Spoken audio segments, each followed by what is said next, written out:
With nearly 5,000 participants from 6 continents, 150 speakers, and 6,000 people tweeting, and 42 million people on social, we now have the world's largest digital conference on environment this year.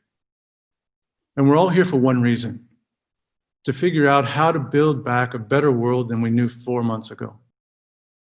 As Otto Scharmer at MIT said earlier this month, COVID has made the entire world focus on solving one threat.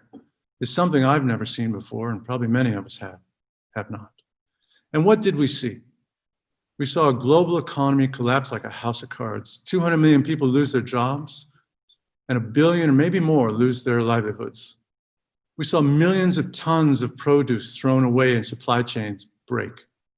We saw shocking inequalities deeply embedded across our social systems. We saw successful, strong leadership, and we saw failed, weak leadership. Planes, trains, and automobiles were parked, and we saw a 7% drop in carbon emissions, according to Stanford University. And we saw penguins and bears and coyotes roaming happily through cities. And of course, we saw heartbreaking sadness, and now great anger, but also great bravery and solidarity. And we saw, and we still see, an opportunity for change. In communication terms, there's an opportunity to foster change that we have not seen since the invention of the printing press. That invention accelerated the Renaissance and led to what is arguably the greatest period of improvement in the history of humankind. The printing press also launched the democratization of knowledge, allowing for the acquisition and spread of knowledge to everyone, and not just the wealthy and the academics and the clerics. And the democratization has continued ever since: public education, libraries, the free press, Google.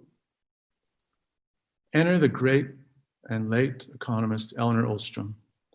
I've always seen Elinor as an inspiration of the Global Landscape Forum, but I never fully understood why until COVID. Dr. Ostrom was the first woman to win a Nobel in economics for solving one of humanity's wicked problems by showing how groups of people could avoid what is called the tragedy of the commons if 10 certain conditions are met. As discussed in an article last week in Wired magazine, COVID again unleashed the democracy of knowledge. Regions, communities, neighborhoods came together to share information on survival, showcasing in real life the concept that Elinor and her co-author Charlotte Hess in another seminal work called The Knowledge Commons. In the words of Dr. Hess, knowledge is a vast and complex sector. In many cases, knowledge can become a commons. In simpler terms, the knowledge commons is information, data, content that is collectively owned, co-created, co-produced, and shared by communities of people who work together to face smaller dilemmas or greater challenges. Wikipedia is one knowledge commons. Dr. Hess also speaks of the day when digital advancement could create a space where academics and experts from every sector could connect with the experience and knowledge of communities in the commons. The city with the distant village, the North with the South. For 7 years, the GLF has been bringing together knowledge holders from every corner of the earth: indigenous people, scientists, farmers, policymakers, youth, activists, bankers, journalists, with the goal to create an inclusive, knowledge-led space for people everywhere to connect, share, learn, and act.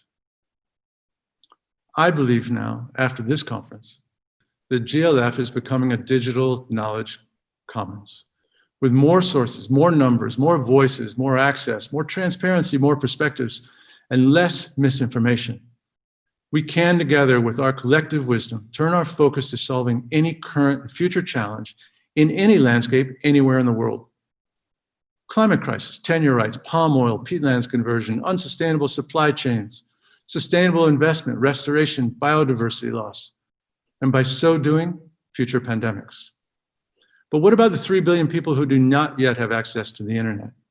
For them, we are launching GLFX, local chapters of the GLF that will be run and managed by local people to carry out local collaborative actions, such as forest landscape restoration. And the knowledge of the collective will be behind them and with them.